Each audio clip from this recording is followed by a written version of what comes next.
Marlé Blue. Yeah. What's going on, sis? How you doing? What's good? Happy New Year. Happy New Year to you too. Thank you. We did it. We finally did it. We did. Come on. We made it happen. Yes. Absolutely. How's everything going? It's good. That's Thank you good. for having me. Thank you for being here. It's a blessing to be here. Respect, sis. Respect. You living or you surviving? I am living. Come on. I love it. I am living. Yes. I love it. Yes. Explain. Now listen, just because I say I'm living don't mean the times don't get hard. Go ahead. But, I just think about like goals that I had a year, two ago. That's right. I've achieved those goals Go and ahead. I'm working towards my next one. So I just look at that as I'm living. Respect. Yeah. Respect.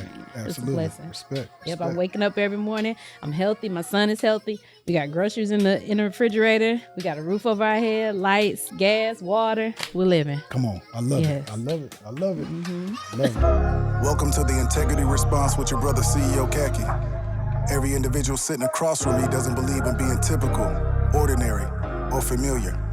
They're elite, meaning society's norms don't sit well with them. They believe in raising the bar for themselves, family, and for those they may never meet. From those in humble beginnings to those in the midst of greatness and legends who've paved the way. With a comedic edge, I will ask the questions that hold value, and I believe we'll gain insight to the real them. It's the Integrity Response.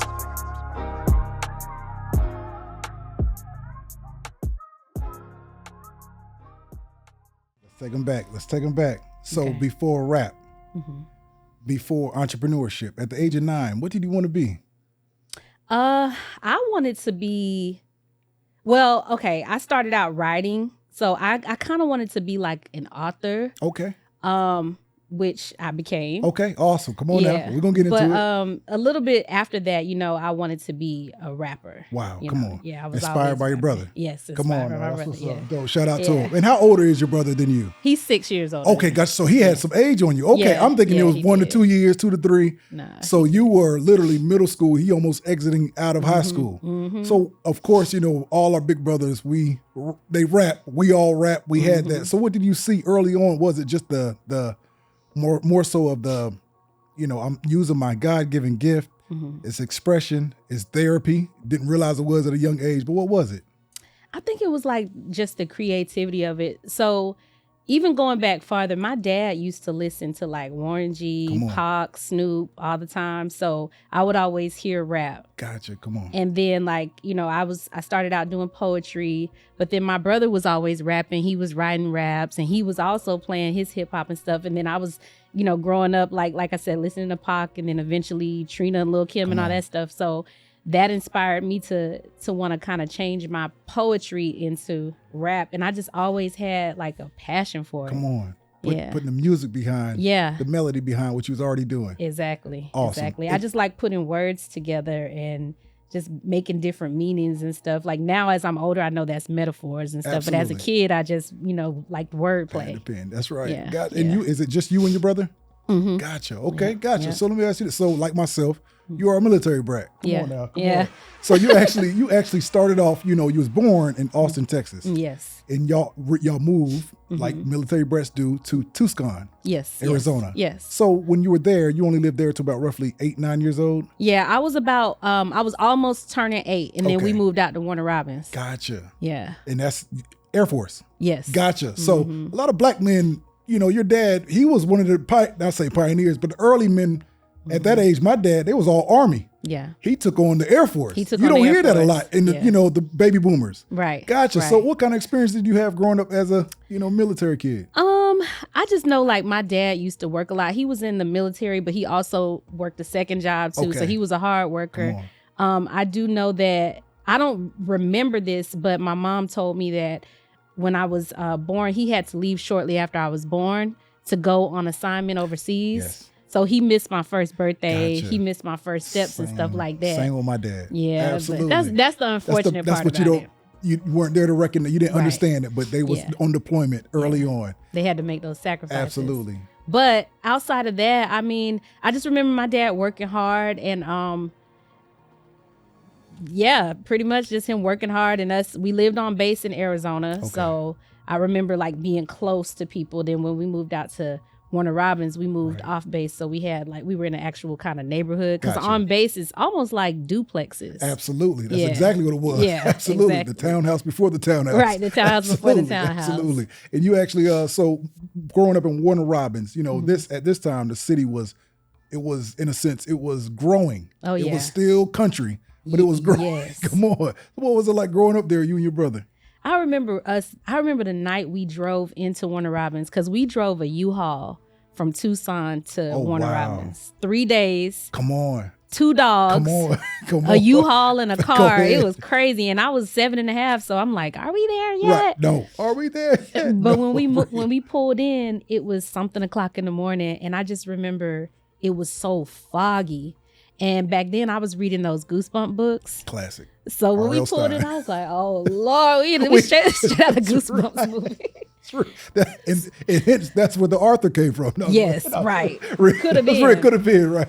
So we pulled in Real. and I was just like, what is this? And then, I had fun as a child. Like I used to, over the summer, I used to go on base and like play at the rec center, That's right. go to lock-ins. I can't on. believe my mama used to let me go to lock-ins because I can't see myself letting my son go to no lock-in. But it's like, but actually, you know, just as a military brat, the kids had a certain type of integrity early on. Yeah. You know, like in the That's a sense good we had, and it was all different races too. Yep, You know it what I'm sure saying? So was. it's like, it Yeah. was a trust on that, on the base. It was Yeah. a trust. It sure was. You got a definitely. point there. Come on, we You don't definitely- recognize it now, but it was a trust. It they was had. a trust, yeah. Absolutely. Yeah, and a different type of standard too, because you know, you mess up as a military Go ahead. personnel. Everybody like coming for you. yeah. That's real. But I remember having fun, a lot of freedom. Like even sometimes I would just leave the house over the summer and just go. I had these binoculars. This is back when Harriet the Spy was out. Gotcha. I had these binoculars and I just used to walk around the neighborhood and go spying on people, writing in my journal. I had a big imagination, but I was always just like kind of just outdoors, just living, you know? Living, real. Yeah, You yeah. you weren't closed in despite where you were. You were like, I have to go explore. Yep. I have to go see this world. Yep. Gotcha. So from there, you know, Marlene, you're named after your grandmother. Yes. Gotcha, My come middle on. name is Marlene, and her first name was Marlene. Gotcha. Where are they originally from? Where's your dad? Hartwell, Georgia. So my Gotcha. grandma, who I'm named after, is from Hartwell, Georgia, and my dad is from Winter Haven. Oh, wow. So my grandparents on that side are from Winter Haven, Florida. My grandparents on my mom's side are from Hartwell, Georgia, but they moved to Tampa. Gotcha. So, Okay. So my parents met in Florida. Okay, for sure. Yeah, For sure. That's what's up. That's what's up. So let's take them through middle school and high school. You were a cheerleading captain at Yes. this time. Come Yeah. on. So you weren't afraid, you know, Yeah. you always had that in you Yeah. to lead. Yeah. Weren't embarrassed as most middle school kids, high school kids were. What was it about you at that age that, you know, you knew you stood out from the crowd? Listen, I just remember from being really young, even before I ever made captain, I just was always determined to try to be the best at anything that I tried. Respect. And not even like competing with other people. It was just like a personal thing. I always wanted to try to be better than I was the first time, or, I could do this better. I could do this better. So I think that kind of showed when we would be at cheerleading practice because Gotcha. I just always was striving to do my best. I took it seriously. Go ahead. I was passionate about it. And while everyone was kind of like playing, I was like, come on, y'all, we got to Right. get these We cheers really tried- together. Instead of being just for the look, like I'm on the Exactly. cheerleader squad. Like, Exactly. no, you really was taking it like, okay, Yeah. wow. And see, when I was going to 10th grade, they made it mandatory. You had to learn how to tumble. Okay. And I know like nowadays, the whole cheer world is just blown up and these girls are starting tumbling when they're like Go 3. ahead. Absolutely. But I didn't start tumbling till I was 15. Okay. So the fear had already set in my mind. You know, like when you're young, you don't have that. When you're like super young, like Right. 3 years old. Impressionable. Yeah, you don't have Absolutely. that same type of fear. So when I was 15, having to learn how to tumble, it was a lot of pressure. But I Gotcha. knew I had to learn or else I wasn't going to continue to be on the cheerleading squad. Right. So my mom put me in gymnastics. We all had to go pretty Okay. much, Gotcha. the team. And I just remember every single week when I was first learning like a back handspring and stuff, I would get so frustrated. I would go home and cry like, Wow. I got to get this down. But or you else- hard on yourself. Very hard on That is myself. okay. Let me ask you this: as a creative, is that a good or bad thing? I think it's a good and bad thing. Go ahead. because sometimes like you can overthink, you can be so hard on yourself to where you can talk yourself out of something or not even see the beauty of it when other people do because you're just like so critical. So I think it's both. I respect that. Yeah. I ask that question a lot, you know, because I know sometimes, you know, people don't even stop and smell the roses, like where they are in their journey. They're so focused on the next level. Yeah. They don't even know where they are. Wait a minute, you know, like look, hyperbole. I just opened up for MC Light. You know what I mean? Like it's like things like that we don't even recognize where we are. Yeah. Things like that, you know. So, but yeah, just That's true. Where you know, of course, we're in high school. Bring your fans with you. Bring your supporters with you. In high school, fill in the blank. In high school, I was known as the kid that. In high school, I was known as the girl that was always rapping in the hallway with the boys. Oh wow, you were really. Yes. As a cheerleader. Yes. You really. I remember we would have pep rallies, and I knew I had to be out on like the court in a few minutes, but I would be outside in the lobby freestyling like. With Clone. He's actually a well-known battle rapper right now. Come on. Well, that's what's up. Shout He out goes to by Clone. Shout out to him. Okay. Yeah, Gotcha. 478. But we would be out in the hallway battle rapping and a couple other guys, and I just used to want to like get mine in real quick before it's time to go cheer. Then when it's over, everybody's still hyping, ain't nobody going to class. I go back out there and rap some more. But I used to always rap in the hallways, and then they had this thing called Who Got the Flavor back then. And you call into the radio station and they put on a beat and you could rap for like 30 seconds or something. So I used to always like call in and rap. I was doing that actually like in middle school. And the next day I would go to school and my friends would be like, we heard you on the radio. Wow. We heard you on the radio. And I would record them. Like, you know how you press play and that's record right. with the tape? Absolutely. The throwback. Yeah. Absolutely. I would record the tapes and I got to find those tapes. Come on. But yeah, I was always rapping, you know, cheerleader, of course. You know, I got to toot my own horn. I was in honors too. I was in honors too. Absolutely. So, I see your favorite, I thought your favorite subject would have been reading, but it's math. it was no, it was language arts. Okay. It was language arts. Gotcha. I always used to like just like spelling and, you know, different subject verb agreement, that type of stuff. I did like to read a lot, and I'm trying to get back into that. I got books that I need to finish. Go ahead now. But all right. Now you own it, and you we're gonna get into that. We're gonna get into you know Arthur as well, with your son as well. Definitely gonna get into that. So, what was your first job? My first job was at this place in Warner Robins called DJ's Galaxy Quest. Okay, gotcha. And it was like a Monkey Joe's or it was a family fun center. Gotcha. Yeah, gotcha. go-karts, bumper cars, all that stuff. And I was a birthday party hostess. Gotcha. So anytime, you know, you have your kid's birthday party up there, I'll bring the pizza out and the drinks and stuff. And man, I remember we used to be in the back. If those people would leave pizza, we were so roguish. We'd be like, okay, we'll clean up for you guys. Did you want to take this? And we're like, no. We'd be in the back. Tearing that birthday cake up, tearing that pizza up. Right. Just That's living. real. Absolutely. That's real. It was cool though. I worked up there with my friends, and I had to get the job because I ran my mama's cell phone bill up. Come on. Because you remember back then it was like the plans weren't unlimited. Absolutely. So she got me a cell phone, and the bill came, and it was like $500. So it's $10,000 then. $10,000. Real. That's real. Absolutely. Exactly. Absolutely. And she was like, "You gonna pay for this? You gotta get a job." Come on. So I was working like literally just Saturdays and Sundays for 5 hours. Come on, right? But for them first 20 checks, they went to her. Straight to her. She was loving that job. Right? Yes, she was like, "You gonna pay this off?" That's real. Absolutely. So from high school, you actually went on. This is when you made the move to the city, Atlanta. Yeah. This is you actually went in. You college graduate, Georgia State alumni, on your sociology degree. Yes. Come on now. Yes, how was that? You know, like making that move. Also, you know, small town, big city dream girl. What was it like moving to Atlanta? Like, okay, I'm making a way. Yeah. How did that feel? It felt great. I always wanted to move to Atlanta because when we would like drive up here, you know, from Warner Robins, it's just the big city and everything going on. And I was like, man, I got to get up here. I got to find a way to get up here. So when it came time for me to apply to college, I was like, well, what colleges are in Atlanta? That's right. And so I applied to Georgia State. That was the only school I applied to. So you was determined. I was determined. Come on. And I'm actually the first person in my family to graduate college too. That's what's up. So, that's what's up. And I was determined to do that. And it was great. When I moved to Atlanta, I was like, yeah, this is it. Because don't get me wrong, I love the country and everything, but when I moved to Warner Robins, it was nothing like it is now. Gotcha. Okay. It wasn't developed. Absolutely. For real. Yeah. It was. We had like one mall. Well, it's still one mall. Right. But it was like one movie theater, one mall, like just a Walmart, just really small. But now it's very, very developed. There's restaurants everywhere, different businesses. Thriving. I mean, it's actually, it would be a nice place to go retire. Gotcha. You saying something away from it all, just far enough from Atlanta, just you can in and out. That's real. Exactly. Gotcha. Exactly. So, this is, of course, you're still recording music in college. Of course, now you're around big time studios. So what was it like, Marlé Blue at this time?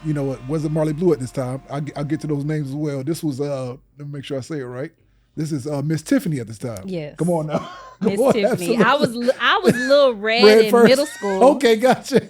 Okay. Because I don't know, I thought I was Red. Gotcha. I was Lil Red in middle school, and then Miss Tiffany when I started pursuing my actual music career in college.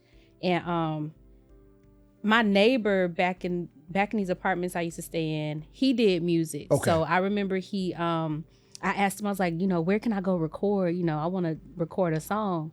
And so he told me about this guy named Slice, who I still know to this day. And I recorded my first song with him, and I recorded a few songs with him. And then after I started recording, I started doing like open mics and stuff. Gotcha.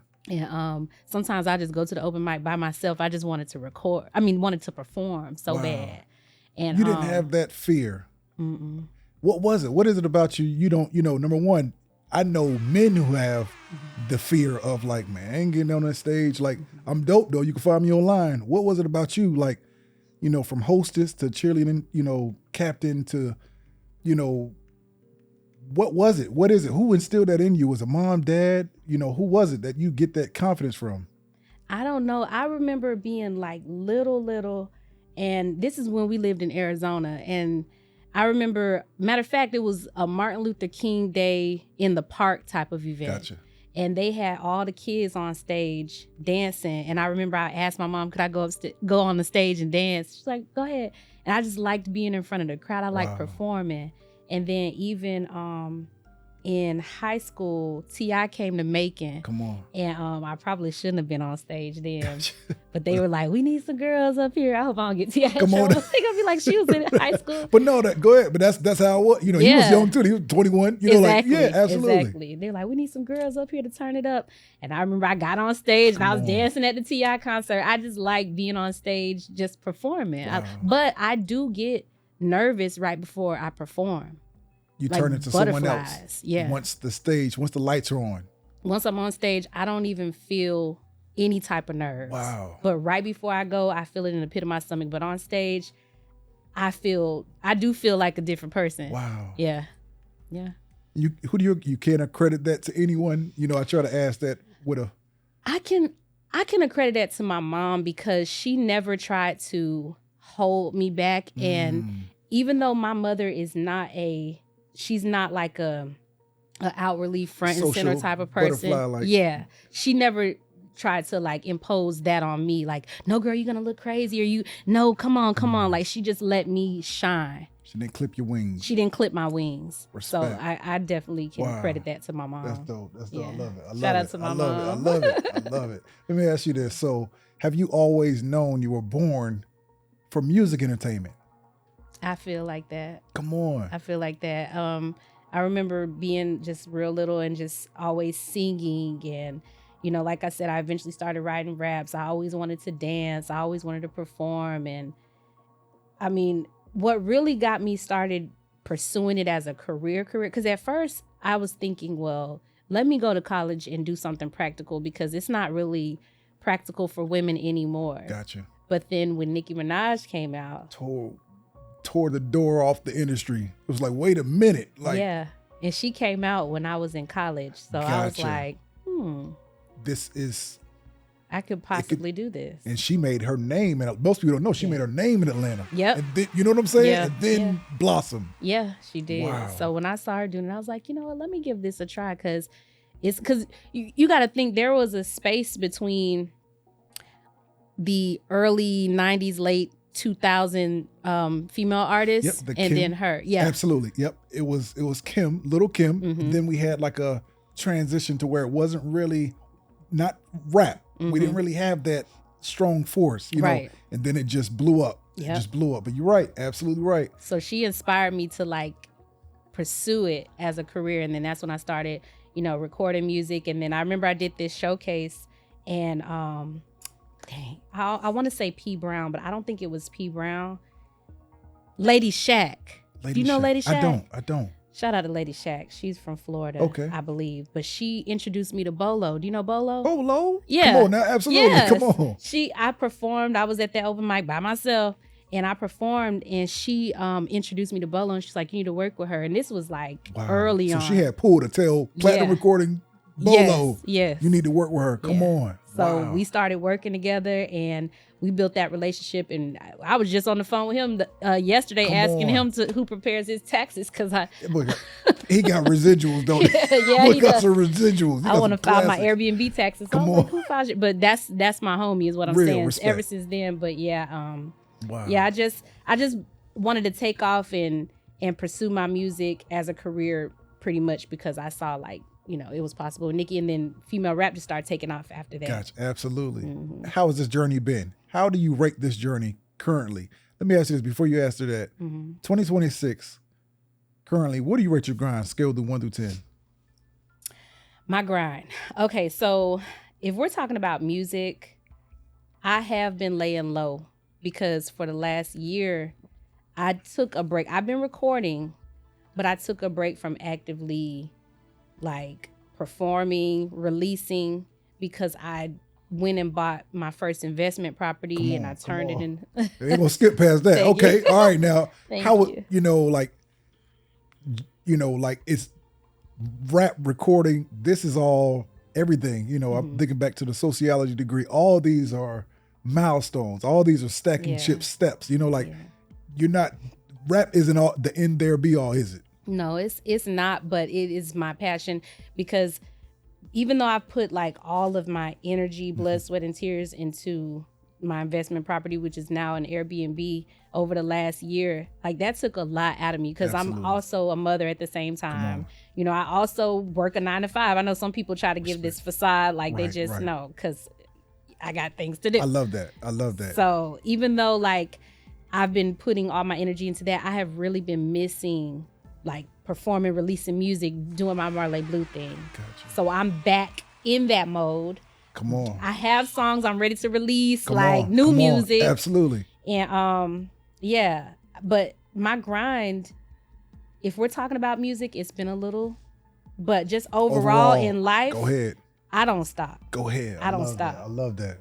I just released a digital book called New Year Better Me. Absolutely. Like 3 weeks ago. Come on. All right now. So and what is this? What is this about? And how can we find it? We're gonna make sure we leave a link on the bottom of this. Make sure we do that for sure. Leave a link on the bottom of this episode. How can they actually get a hold of this copy, and what is it about?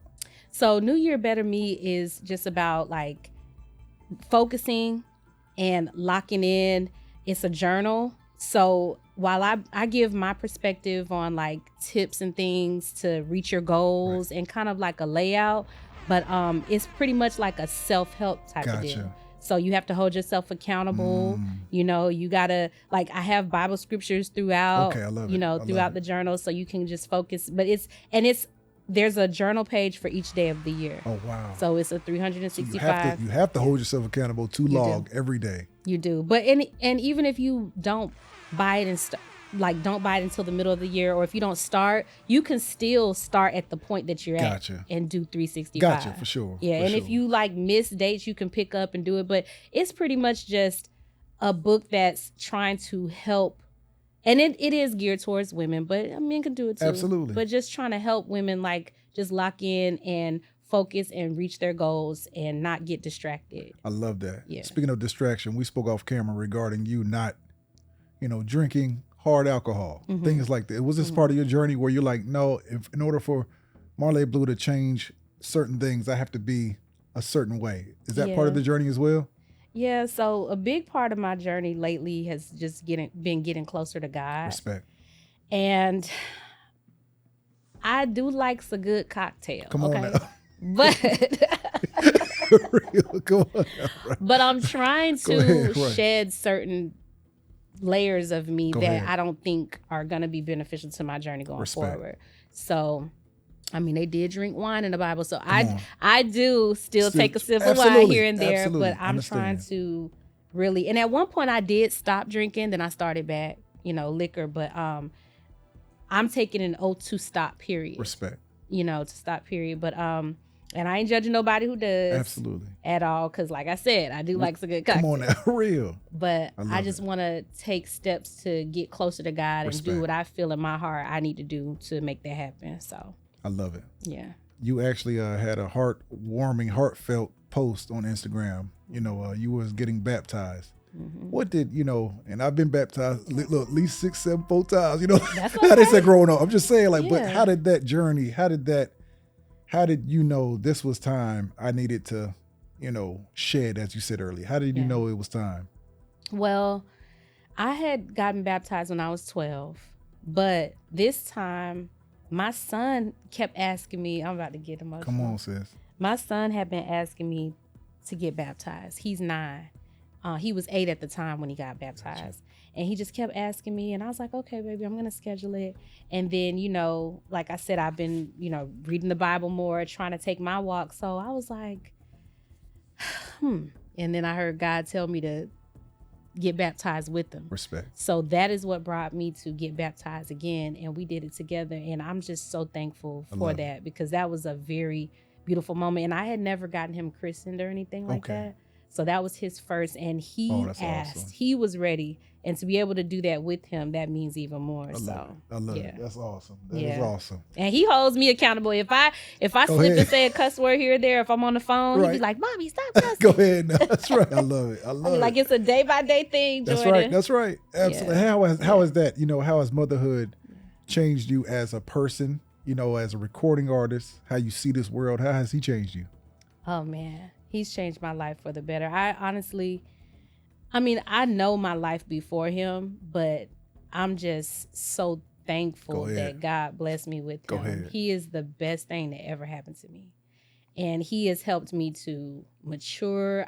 Just the love that I feel. I'm like, I've never felt this type. Yeah. Go ahead. You saying something. I love that boy so much. And he keeps me focused. Like sometimes I'd be so tired with everything that's going on, but he's my motivation. I love to see him smile. So, I make sacrifices here and there just to see my baby smile. Right. And I really want him to grow up and just be able to handle the weight of the world. So I try to get him prepared for that and help him focus on things. He's in karate, so Respect. That's a discipline. Absolutely. Yeah. Absolutely. He'll be black belt later this year. Awesome. That's awesome. So I'm just trying to just prepare him in that aspect for what's to come, because it's surviving in this world, living in this world is a mental thing. Absolutely. Yeah. Absolutely. So, I love it. Yeah. But he's my light. He's the light of my life. Yeah. Do you see, look, I'm looking over here. Do y'all see yourself having any more children? Well, maybe. Okay, respect. Yes, this is my better half. Come on now, absolutely. So he has 3. Okay. I have 1. Together we have 4. Respect. I always said I want to have 5. Come on now. So I'm like, if we do have 1 more, that completes the pie right there. Jordan, 2, 3, gotta have 5. Come on now. Come on now. Gotta have 5. Real respect. I'm not against it though. I'm definitely not against it. But I am thinking about it's been a while. Jordan is 9. Okay. And that's a long time to start over. Right. Look, But who knows? I just turned 41. My wife just turned 38. We have a 6-month-old now. Oh, okay. So we started over. Wow. It is, sis. It's beautiful. And congratulations. Thank you. I appreciate it. One time for the home. Yes. So how old is your child before? Yep. So 6 and 7. Okay. 13, 18, about to be 21 next month. You got a long... We deep. It's beautiful. And y'all are our exact ages. Okay, gotcha. I'm 38. Come he's on, 41. that's what's up, y'all. That's what's up. Also, I'm telling you, man, it's beautiful. It's who we are now as parents. Yeah. Man, hey, they said you get the kids get away with murder. It's just because we try to understand them in a whole different light. We're like, it's amazing. It's just amazing. Our patience are, it's just amazing. We love it. Absolutely. I encourage y'all. Y'all go ahead and get it done. Thank you. It done. Absolutely, because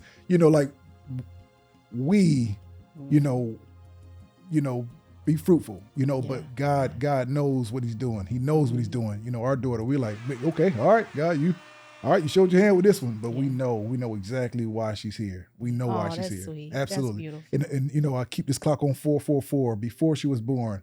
Guess what time she was born on? What? 444. 444. Wow. Ain't that beautiful? That is beautiful. So we know God. Purpose. Absolutely. And confirmation. Come on. Absolutely. Wow. That's Absolutely. What's her name? Her name is, look, I got so many kids. Kelly London Griffin. That's beautiful. Kelly London Griffin. Yes. Shout out to little Kelly. Appreciate it. That's what's up. I didn't know you had a 6-month-old. Absolutely. Awesome. Absolutely. She is a joy. She's a joy. Yeah. But let me ask you this, Marlé Blue. What is something people admire about you that you actually had to struggle to build? That's a good question. We'll be right back, ladies and gentlemen. right. You know what I was thinking? It ain't about me, but it's something that I kind of produced. Gotcha. They admire that damn Airbnb. I struggle. Come on, go ahead. I love it. That's right. Go ahead. Struggle to build right Go there. ahead. How does that feel to, have that in this world where people can take hold of and like destinations, and how does that feel? Like you're producing, you're having generational income that can also be when y'all are gone. That can be, the babies can hold on to that, teaching them that. How does that feel knowing that, man, we did that? It feels great. And I think, to really answer your question, I think people admire the fact that that I don't make excuses and that I just get stuff done and I don't give up. I think people admire that. And I said that to say this because initially, when I first had applied for my equity loan to get the investment property, I got denied. Okay. And I was like, oh, well. And then I waited like a year and I had kind of like forgotten about it, but I still wanted to do it. Right. And then I heard God say, try again. And I applied and I got approved. And I was like, hold up. Okay. All right. We're in the door. So that happened. And then I got approved for the investment property loan, mortgage loan. And I was like, wait a minute. Wow. So I think just even that shows that like I don't give up. I'm not willing to take no for an answer. And I think people do admire that about me. And Respect. I hope they do because I want to encourage people to be the same way. Don't take no for an answer. Like try a different way. If you can't get there going 20, go 285. Go ahead. I love that. I love that. Go 75. And just that's why I asked about, how you said early on in the interview, you're hard on yourself, which is I think it's a good thing. You set the bar high for yourself. A lot of people like, faith without works is dead. Like a lot of people just, have the faith, but don't want to put in the work as well, and it takes both. It absolutely takes both. Let me ask you this. Let's kind of bring it on to the music. Okay. Because the fans, I'm interested to know as far as your creative process. Early, afternoon, evening, night. When do you like to record music? Best time. I like to record during the day because I get sleepy. Gotcha. Okay. So you treat it like a 9 to 5 too. You treat it like a 9 to 5. I like to record during the daytime. I like the sun. I like the daylight. I like the energy from that. So, I'll do late night sessions, but I'd be getting tired. Absolutely. So I'll do a 10-hour early session. We start in the morning and end in the late evening, right before it's night, but I don't prefer the after hours. But I'll do them. I just don't prefer. What do you like in the studio with you? What don't you want around you when you're recording? I prefer to be with like my team. Okay. Sure. The last few sessions I've had, I've been in there alone But it has kind of forced me to go harder, really. Gotcha.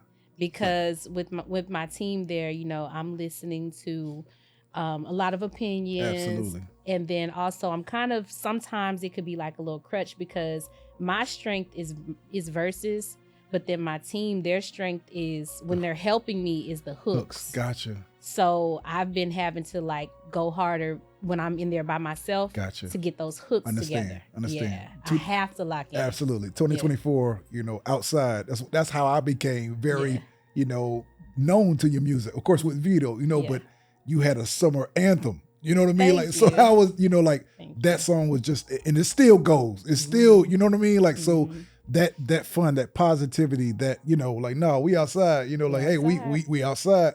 What can you bring to the game that you see missing, you know, that void that's missing in the game? What do you want to bring to the game? And what are you bringing to the game? So with my new music, it is a lot of like storytelling, lyricism.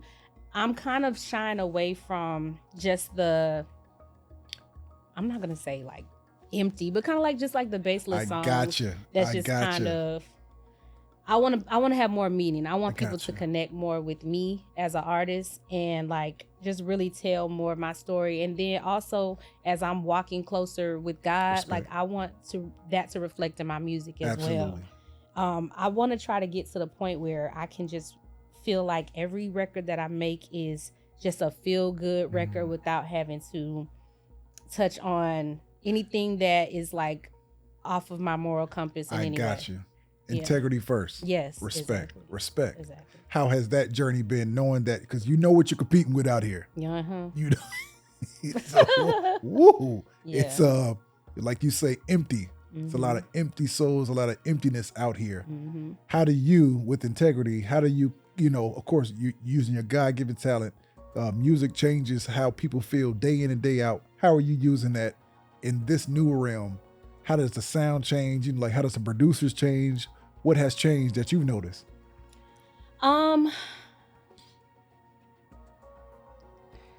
Well, for one,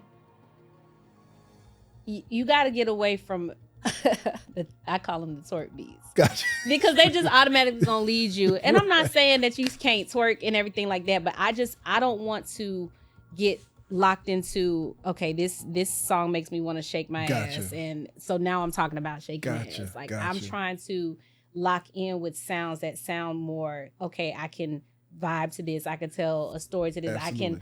I can inspire somebody through this. Absolutely. You know, I can connect, I can tell my story. Like, I have a song called Grateful. Okay. And it's borderline like a gospel record. I have an artist named Keith Jones singing on the hook, and it sounds like a big like gospel record. And I was thinking about it, and I'm like, you know, even though this isn't technically a gospel record, I feel like this is one of them motivational songs that's gonna uplift people. Go ahead. You know, so I'm really just trying to put more meaning and feeling into the songs so that it can touch people. Lecrae, you know, says, "Don't call me a Christian rapper. I make songs with meaning. You know, it's meaningful."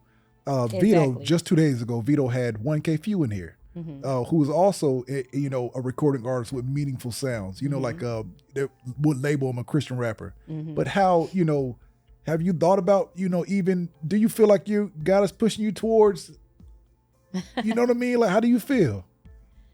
I feel like that sometimes. I think that's a heavy, heavy crown to wear, though, because I'm still day by day, you know, walking closer to him. Absolutely. So, okay. You don't want to, I see what you're saying. I do. Yeah. 100%. I don't want to be like dipping my toe in, and then if my whole foot isn't in, somebody's like, "Oh, I thought you were a Christian rapper." I got you. You said, you know, that's like a big responsibility. Respect. I understand. But again, there's like, I don't know, I think it's called Never Would Make It with Kirk Franklin and Dro and T.I. Oh, wow. Yeah, they have a new gospel This was record about 2 or 3 days. I remember. Yeah. I never heard it, but I do know of it. Absolutely. Yeah, Absolutely. It might not even be new. It might be a couple years old. Right. But they're allowed to do stuff like that without being considered Christian rappers and stuff like that. So Kanye, in a exactly. sense, like I'm just a musical artist. Yeah, exactly. One day I could wake up and feel like doing a country album like Beyonce. It doesn't matter. I'm just an artist. You're just saying don't put me in a category. Yeah. I'm a recording artist with feelings. Exactly, with feelings. And part of my feelings is my connection to God. I love that. But as far as, when you ask me like how having a son has changed me, I definitely do consider him more so now when I'm making my music, because there's been times where I've played certain records around him and I have to either like mute every time the cuss word comes on, or if I let it slide, he'll be like, "Mommy," or some music I'm like, I can't play that around my son, and I don't like that feeling. I gotcha. Yeah. I like that. I like that, it's integrity. It's like, no, like if he can't listen to it, then who am I making it for? Right. Respect. Exactly. How have you meshed being a recording artist with a businesswoman in the game? We spoke off camera regarding, in the sense of, did you find new management? Are you managed now? Well, so I've always had this. Okay, I had a manager named Keith, but after he became my manager, Randolph became my manager. Okay, for sure. So he's always, and I was in a situation that was something like a management deal type of thing, but I'm not in that situation. So it's always, he helps me with everything. Everything. So, Angel investor, management, everything. Just everything. Respect. Absolutely. So that's my manager. That's what's up. Heavy on the man. Come on now, go heavy on the man. That's real. Right. I love it. I love you got that got to be on the album. Heavy on the man. One of them got to dedicate a song to it. Heavy on the man. Well, my whole album, Violets Are Blue, I dropped that in 2024. That's based on the ups and downs of my relationship. So that album is pretty much about him. Come on. Y'all got to check that out. I have to go back and revisit that. I didn't. Okay. Yeah. This is say it again. It's Violets Are Blue. I love it. And Marlé Blue, where did the blue stem from? I just always, that was my first favorite color. Like, as a child, you kind of switch favorite colors, and I've always loved blue, and that was my first. So I just put that on the end of Marlé and try to make it sound a little artsy, but this is my favorite color. That, from, South by Southwest, wherever you go, you stand out. Yeah. Is that part, is that part of the confidence, part of not, caring what people think, anything, like, just like I am who I am. I am who I am. Yeah, I like to rock the blue all the time. And I think you have to do something to stand out in today's music world, because there's so many artists. That's right. So true. So many artists. True. So you can either blend in or you can do something to stand out. So that's what I try to do. Stand out. What is making it in your view? I just had this conversation the other day. Making it now, to me, before it was like, I gotta be the next da-da-da-da.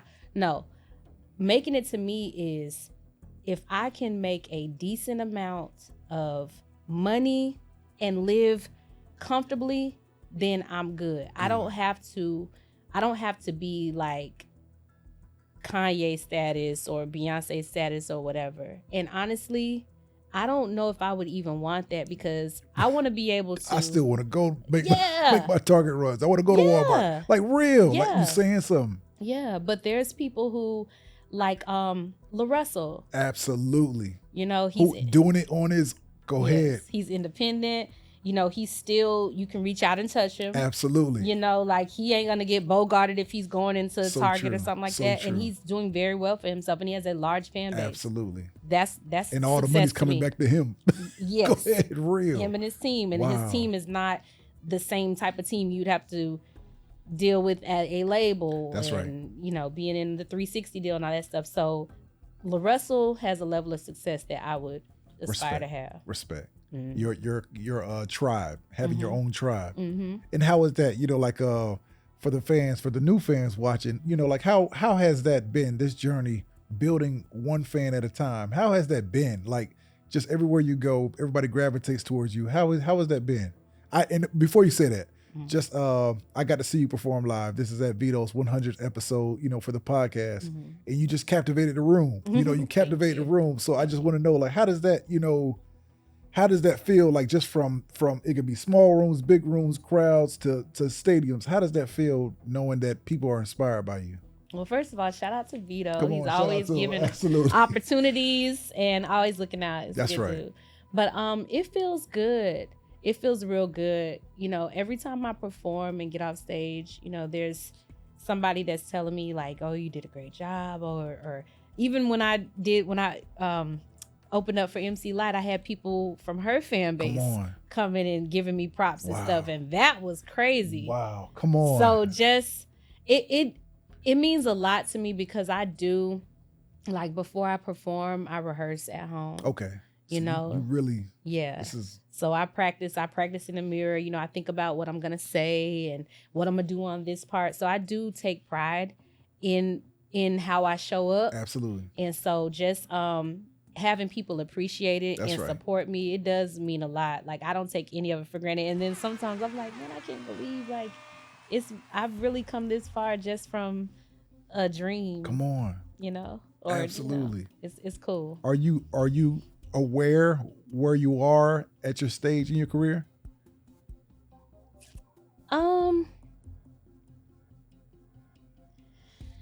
I don't know. I yes and no, because it'll be situations where like one day we were just out jogging at Clayton County International Park and amazing I didn't part, even by the way.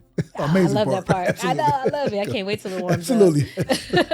But we were just jogging and I didn't have on any of like the Marlé Blue get up, and this girl, we were jogging and this girl was like, hey, are you Marlé Blue?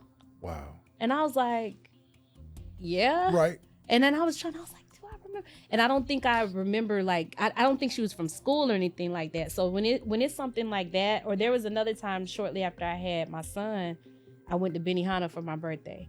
And I was with my family, and the cook, I don't know his name, but he has his own hibachi business now. It's dope. Yeah. Salt Bay. No, it's Salt Bay. I forgot his name, but he was like, your name is Marlé Blue, right? Wow. And I was like, yeah. He was like, keep doing your music. I like your music. Wow, come on. So when it's moments like that, I'm like wait up, like yeah, everyday people just you know what I mean? Like yeah. You never know who's watching, who's listening. You never know. Never know. And that is like crazy to me. But and then of course, like my brother, he be gassing me up. We went to this party recently and he was like, yeah, you know, let's pull up together, you know, my little sis Marlé Blue. And I was like, Jermaine, ain't nobody gonna That's all right. I was like, ain't nobody gonna know me. We the same going in there. He's like, That's nah, I told him, I said, everyone in Atlanta's a celebrity. He was like, nah, but you Marlé Blue. Come on. I love it. I love it. I love it. What's the biggest lesson you learned, you know, in this field thus far? That it's most important to stay true to yourself and not try to like ride waves or change up or because of what's popular. Absolutely. I feel like I did that for a small time and it just didn't feel authentic to me. And it was a waste of time, really. Gotcha. So I think just being true to yourself and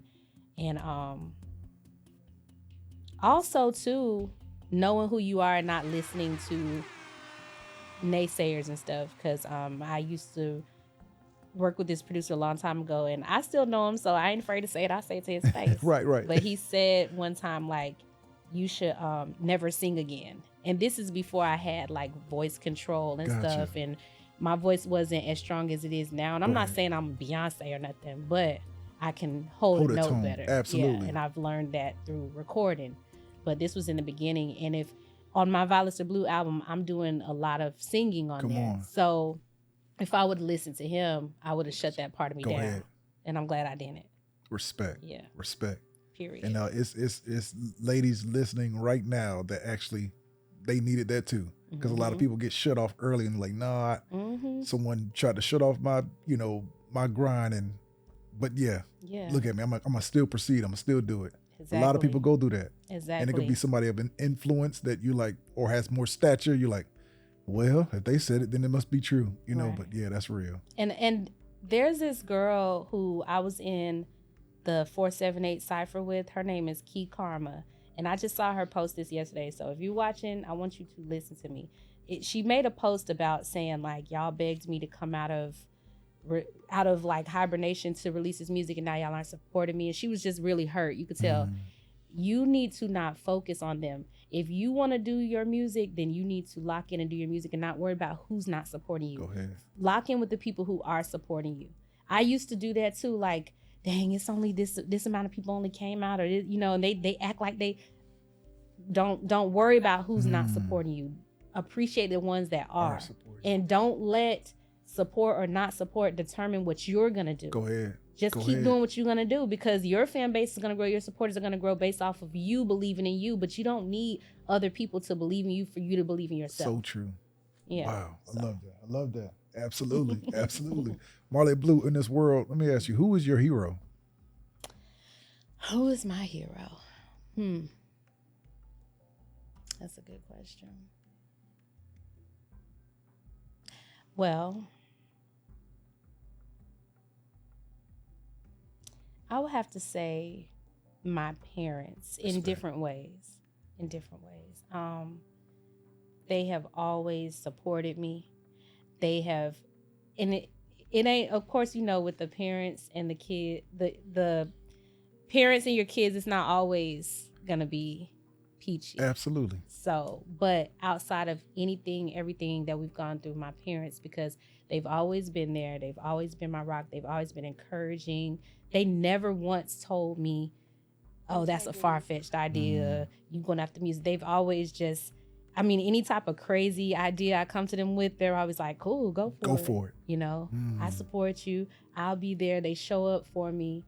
And then too, the way that they show up for my son is like such a blessing. Go ahead. Such a blessing. They are the best grandparents. So my parents are my heroes. I love it. I love it. That's awesome. Shout out to my mom and daddy. Shout out to them. That's awesome. That's awesome. Yeah.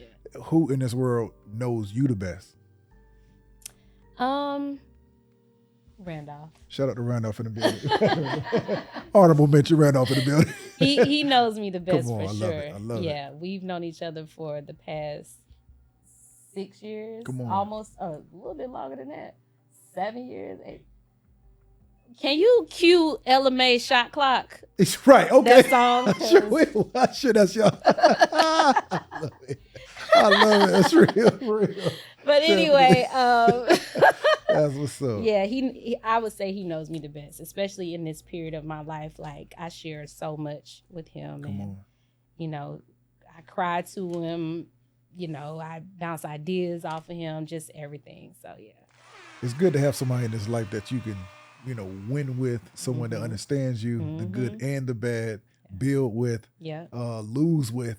It's important. It's very important. It Absolutely. is. I'm thankful. I'm grateful.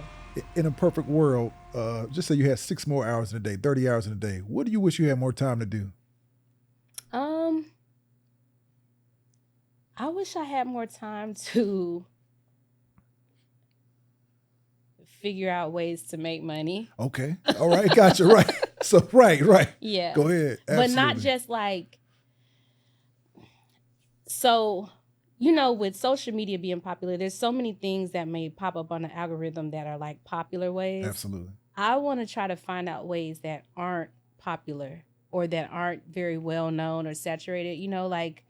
I want to try to find the most unorthodox way to make money that still aligns morally. Absolutely. But I want to come up with something and then introduce people to that. Gotcha. So, do y'all watch Shark Tank a lot? I've seen it, but I don't watch it all the time. I'm just impressed by the amount of stuff people come up. We'd be like, it's like, why not think of that? And then I go on Amazon and look what type of units they're moving. I'm like, it always inspires me. But yes, it's so much you can do out here from anything. Exactly. So it would be nice to, because imagine if we would have started Amazon. Come on. You know what I'm saying? I'm saying though, it's like people don't think it's like it can be Uber. done. It can be done. Yeah. And it's like you buy it and then the big company buys it and you start something else. Just like that. Absolutely. So if I had 6 extra hours, I would like to try to figure out how to invent something. Yeah. Absolutely. Yeah. Real. Your so you and your son are authors now. Yes. Come on now. Yes. Come on. Let's speak on this too. Let's speak on this. This is I want to make sure I say A through Z. Affirmations. Yes. All right, and this It's is I am A through Z, positive affirmations for Black kids. I love it. I love it. Yes. And every letter has an affirmation, so it helps kids not only learn a new word for the letter, so it is like for younger kids, but he has given copies to his friends in his 4th grade class as well. Come on. And this is on digital too? Is it on Amazon? Yep, it's digital and physical. You can purchase it from Amazon for $9.99. All right. I got 6 kids. Yes. I'm making my purchase right now. And you got a brand new baby. I'm telling you, it's a perfect time. I want to make sure I'm putting it in right now. A through Z. I am A through Z. Positive affirmations for Black kids. I'm doing it on live. By Tiffany Wiggins and Jordan Hutchinson. A through Z. Here we go. And if you're watching, make sure you pull out your Amazon right now. Do the same. Thank you. All right, now, and it's let me make sure. Okay, I am the affirmations. I'm sorry. Let me get you set. And there's a little Black boy and Black girl on the cover. My son says it's us. I did have the little boy created to look like him at the time before he had locks. Yep, that's Come it. on now. Come on That's now. it. Come on, y'all. Come on. I'm about to make my purchase right now. Y'all do Thank the same. you. This Thank link is going to you. be on the bottom of the actual interview as well. I'm getting that paperback right now. I appreciate it. I All hope right. you and the kids Absolutely. enjoy it. Absolutely. Yeah. Absolutely. Thank you. I love it. I love it. And we're Just made going my purchase, to okay. create some more. Okay. Gotcha. He wrote this book on his own called The Funny Monkey and the Mad Lion. So it's something he created in class, and he's been on me about getting it published. I love it. I love it. That's so we'll have awesome. some more kids' books coming. But you doing that for Jordan this early on, like, Yeah. like I asked you about the confidence, things like that, man, do you know what you're instilling in him? What y'all are instilling? That is amazing. Thank you. Like he's going to be thinking on a different level. By the time he's 21, he's already going to, man, I'm telling you, you're doing something completely different. That's inspiring. Very inspiring. He's my motivation. Come on. And I hope that it does translate to him that way. Absolutely. And that he understands the purpose for everything. Absolutely. Besides, your son, besides music, what is your best investment you've made in yourself thus far? My best investment that I've made in myself. Well, there's a few things. So I would say my fitness. Okay. Because it's just helping me be healthier. Real. Absolutely. At the end of the day. And you're a billboard. You are a billboard too. Yes. You know what I'm saying? Like that so part, that's that part. part. People that don't understand part. that. So, and even that's an up and down constant journey too, because gotta stay away from them Cheez-Its. Come on now. But at the end of the day, Hold on. the kids snacks. I just bought the reduced fat cheeses cardboard. I can't. You may as well get the real ones. I had to let them things go. Yeah. Horrible. I know. Horrible. Get the real ones. Absolutely. But my fitness, and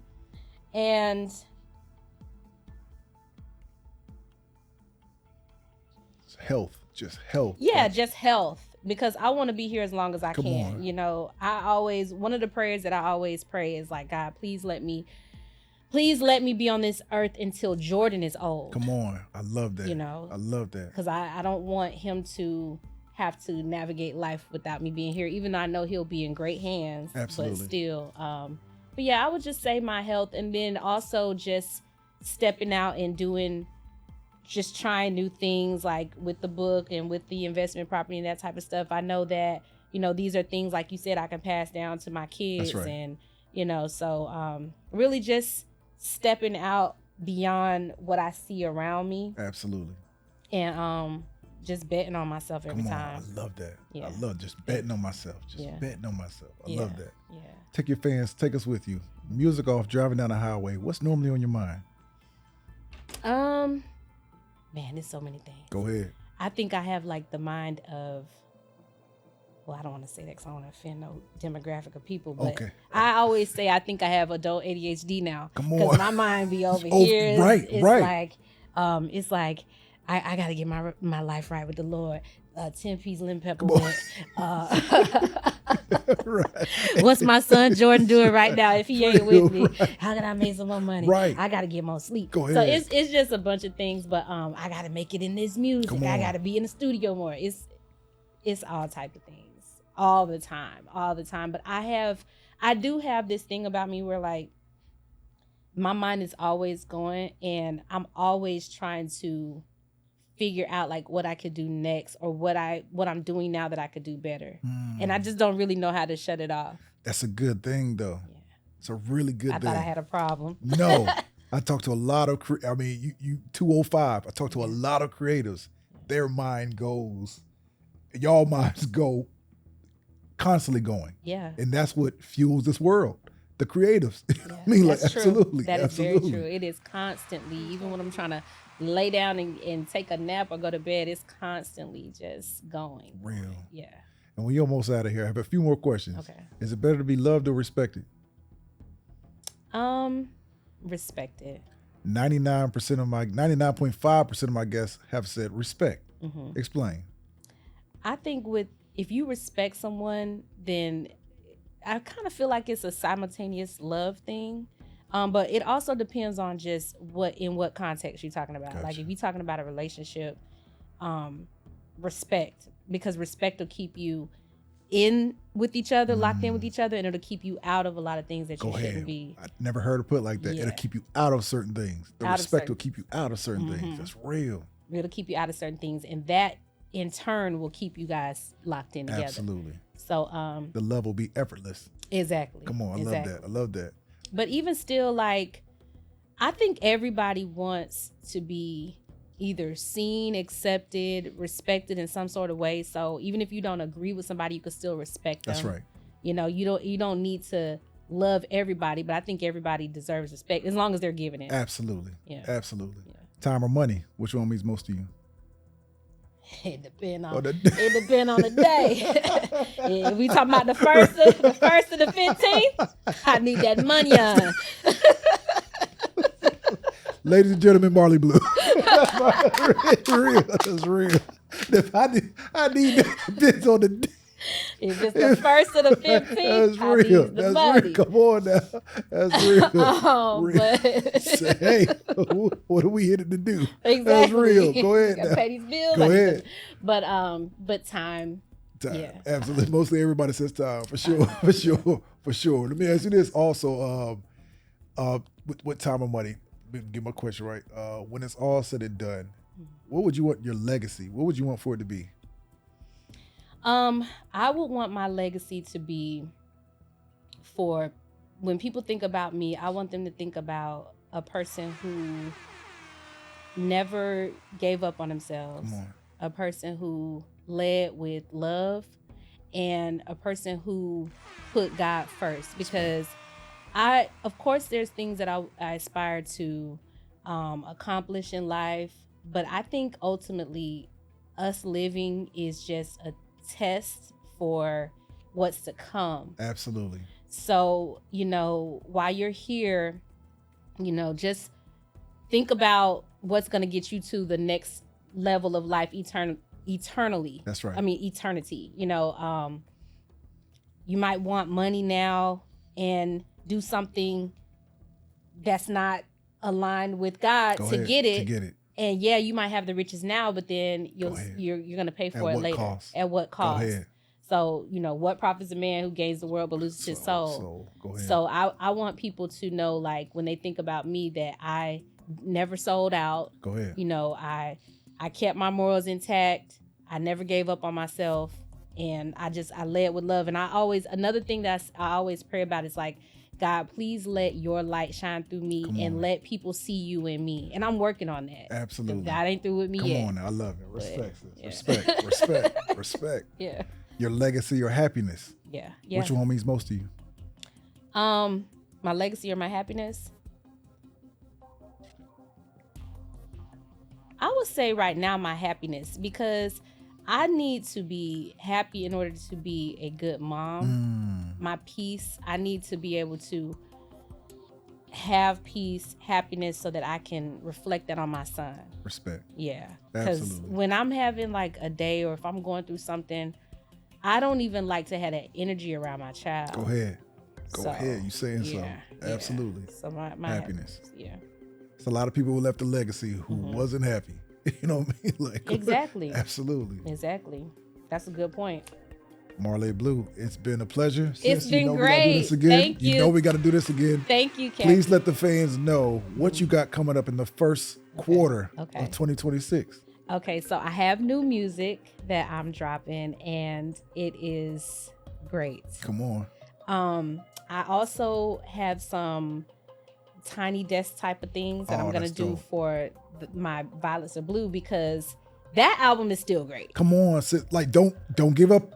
Keep on going. I'm pushing the Absolutely. record Absolutely. still, and just locking in, trying to make things that I've planned come to fruition, and just seeing more of me possibly back on stage, but I'm gonna drop the music first. I'm looking at 2036. How many Airbnbs do y'all have by then? Ooh, Come on. we got a whole Come on. neighborhood I of love them. it. I love it. I love it. I love it. Yeah, Come because on. actually, he has a couple of properties in St. Louis where he's on. from. Come so on, yeah, that's what's up. That's what's up. once we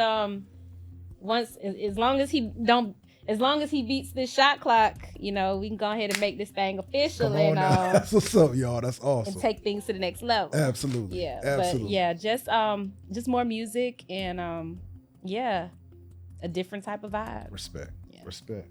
Marlé Thank Blue. you so much. Come on, you know it. I was nervous. Come on, sis, you good. I was so nervous. I was like, Lord, what he finna ask me? I was having a meltdown before I came. Look, as tradition or the integrity spots, if you can reach into that bowl, grab one fortune cookie, open it, read it to your supporters, and just like that, we out of here. Okay. Oh, Lord, hold on. There we go. All right now. That's how I normally Right. I don't know why I'm trying to be cute. I normally just pop that air out of there. What dog? They said, "Ew." Oh, there we Right go. here. All right. Let's see. Aw. Your friends will stand by you through thick and thin. Wow. That Come on. song by you'll be here right beside me. My best friend. That just The popped in my classic. head. Come on, Yes. I love it. I love it. Well, thank you, friends. Come on, that's awesome. That is I'm awesome. gonna play these numbers. Go ahead now. Karl, All right okay? now. Right. I ain't know. We ain't Yeah. playing. Look, all right. Marlé Blue, to finish out this conversation, I want to ask you one more thing. What's more dangerous, comfort or failure? Comfort.